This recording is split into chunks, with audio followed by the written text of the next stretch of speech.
पीपलगंज गांव में एक रात 12 बजे। भाई, कल तूने वो मूवी देखी या नहीं? हाँ यार, याद मत दिला, बहुत मजेदार थी।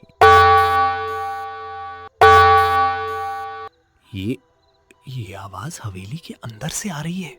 हाँ, लेकिन हवेली तो 20 साल से बंद है। तो फिर अंदर घंटी कौन बजा रहा है? दोनों ने हवेली की तरफ देखा। अंधेरे में हवेली की टूटी खिड़कियां किसी डरावनी आंखों जैसी लग रही थीं। चल, यहाँ से चलते हैं। तू तो हमेशा कहता था कि भूत वूत कुछ नहीं होते। हाँ, लेकिन मैंने ये नहीं कहा था कि आधी रात को भूतों से मिलना भी जरूरी है। तभी हवेली के अंदर से एक बार फिर घंटी बजी। अब तो आवाज पहले से भी तेज है। कल सुबह हम सरपंच जी को सब बताएंगे। गांव के मुखिया उन दोनों के साथ हवेली के बाहर आए।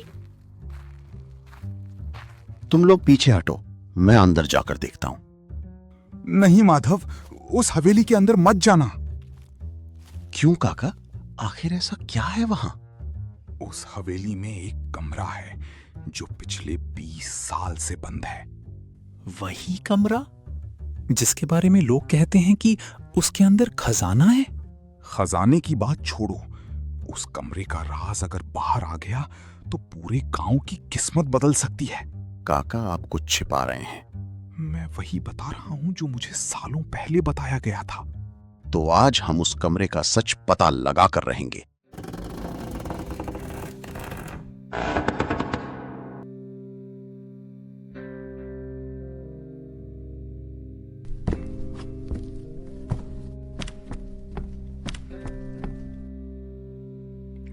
अंदर तो बहुत अंधेरा है।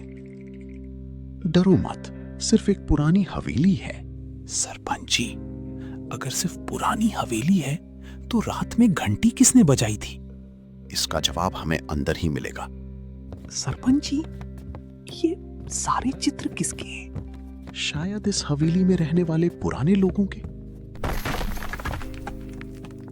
सब शांत रहो। शायद हमें वापस चले जाना चाहिए। इतनी जल्दी डर गए? चलो आगे बढ़ते हैं। आखिरकार वे हवेली के आखिरी हिस्से में पहुंची। वहां एक बड़ा लोहे का दरवाजा था। यही होगा वो बंद कमरा। दरवाजे पर कुछ लिखा हुआ है। दरवाजे पर लिखा था, ये मेरा कमरा है। इस दरवाजे को मैंने आधुनिक तकनीक से बनवाया है। इसे खोलने के लिए एक बटन दबाना पड़ता है जो मैंने कहीं इसी हवेली में छुपाया है। वो बटन नीचे दिए गए पहेली के उत्तर में है। पहेली कुछ इस प्रकार है। मुझ में बहुत दांत हैं, लेकिन मैं किसी को काट नहीं सकता। बताओ क्या हूं मैं? उस खजाने तक पहुंचते ही गांव की ज्यादातर तकलीफें दूर हो जाएंगी, जो कि 20 वर्ष पहले मेरी ही गलतियों की वजह से शुरू हुई थी।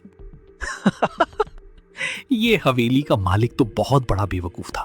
उसे क्या लगा इस पहेली का उत्तर हमें नहीं पता होगा। हाँ, सही कहा भाई। इसका उत्तर तो गांव के छोटे बच्चे भी बता देंगे। तो क्या है इसका उत्तर? कंघी, जिससे हम अपने बालों को संवारते हैं। उसमें कई दांत होते हैं, लेकिन वो किसी को काट नहीं सकता। ये तो बहुत आसान था। चलो फिर कंघी ढूंढे। कंघी के आसपास ही कहीं बटन होगा। फिर मोहन और रघु वहां से कंघी ढूंढने चल दिए, लेकिन माधव सिंह वहीं खड़ा रहा। लेकिन ये पहेली इतनी आसान कैसे हो सकती है? इसके पीछे तो खजाना है ना? क्या रणवीर सिंह सच में इतना बेवकूफ था?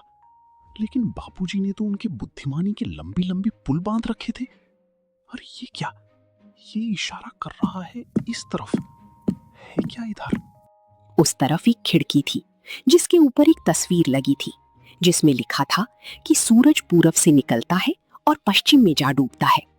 और उधर दूसरी तरफ मोहन और रघु। इस घर में कहीं भी ये कंघी नहीं है। क्या इसका उत्तर कुछ और है? नहीं यार, उत्तर तो वही है। शायद इतने सालों में कंघी इधर उधर हो गई हो।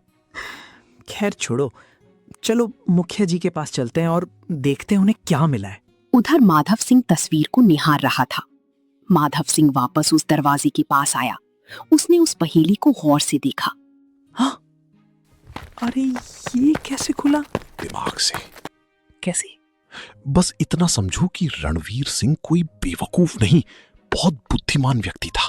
तीनों अंदर गए और कमरे को अच्छे से देखा तो उन्हें एक टेबल पर कुछ कागज पड़ी दिखी, लेकिन उसके अलावा वहां केवल धूल मिट्टी और हवेली का सामान था। क्या कोई खजाना नहीं? मेहनत बेकार। नहीं, ये देखो, ये तो गांव की पुरानी जमीनों के कागज हैं, जिसके लिए हम बहुत समय से परेशान हो रहे थे। आखिर क्या थी वो परेशानी जिसके लिए गांव वाले इतने परेशान थे? कैसे खुला था वो दरवाजा?